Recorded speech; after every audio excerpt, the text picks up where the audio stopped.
Ang intense ng mga kaganapan ngayon sa abot kamay na pangarap sapagkat manginginig sa takot si Moira dahil sa mangyayaring hindi niya inaasahan.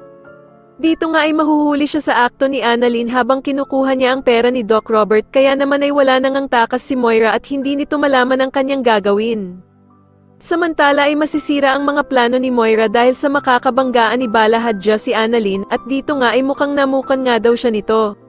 Bigla namang tatawag si Giselle kay Doc Robert at tatanungin nga siya nito kung kasama na nga daw ba niya ang kanilang tatay Pepe.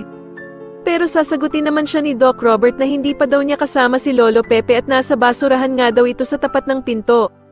Agad namang manlulumo si Giselle nang malaman niyang hindi pa din kasama ni Doc Robert si Lolo Pepe at hindi pa nga daw niya ito naliligtas.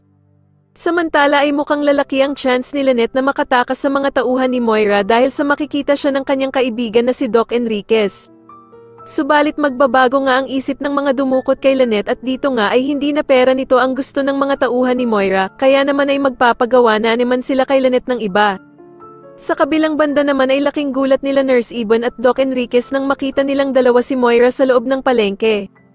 Dito nga ay magugulat silang dalawa at magtataka kung bakit nga daw nandoon ang bruhang si Moira. Manginginig naman sa takot si Moira at hindi nito malaman ang kanyang gagawin dahil sa wala na nga siyang takas sa pagkakahuli nila Annalyn sa kanya.